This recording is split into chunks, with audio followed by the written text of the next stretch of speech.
A lot of my influence comes from graphic design and illustration from the 50s and 60s. So something that might be used to sell soup or a car or something, and then sort of repurposing it for fine art.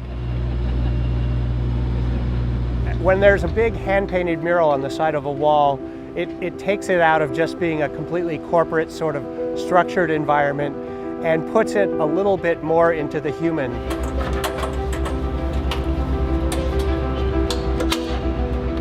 I hope this piece is optimistic for one thing. I want people to look at it and maybe it brightens their day just a little bit. Maybe it'll make them think a little bit and wonder what exactly is going on, just to engage them, even if it's only for a few seconds.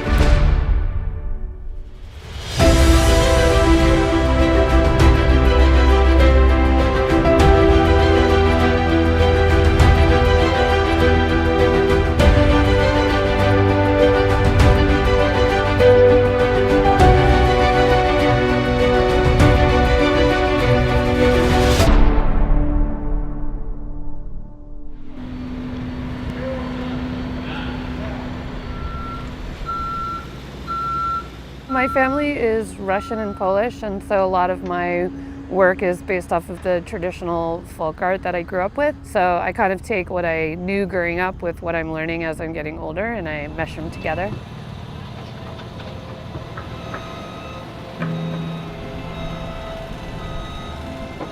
I wanted to do something that looked like almost confetti, or like you were throwing something up in the air and it was mixing in the sky.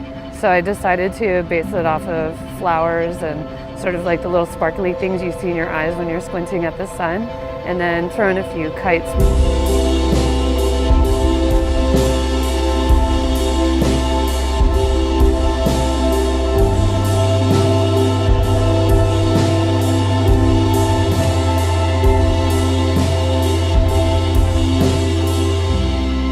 I just want them to feel good. That's all I ever want.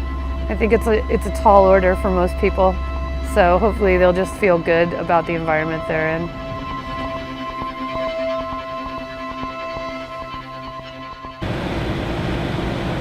When I was in art school, I concentrated almost 100% on classical art, oil painting, sculpture, anatomy, and really just focused on that throughout my entire schooling and then into the first 10 years that I was out of school. And when I moved to LA, at the time it was called the Pop Surrealist movement, had a huge influence on me. There's this amazing, vibrant, modern art movement that still involved a high level of skill. That was the thing that I didn't like about modern art when I was studying it in school, was it all seemed to be very de-skilled, very high concept, low execution. And so when I saw what was happening out here, I just knew I had to be part of it. And I realized that the classical training was the perfect sort of launching pad to sort of figure out what my actual creativity was going to be.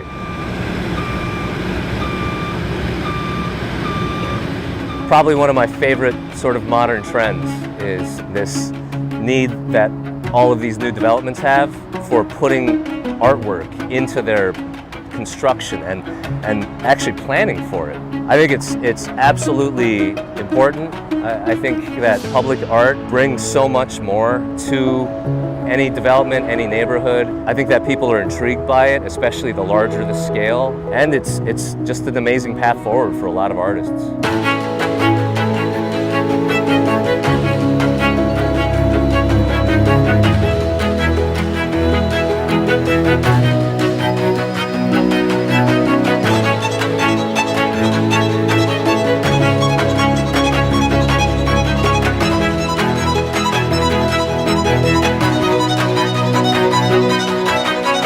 My hope is that when people see this piece, it makes them stop and at least feel a little happy and at least feel that they've experienced something a little bit more beautiful in their day than they would normally run into.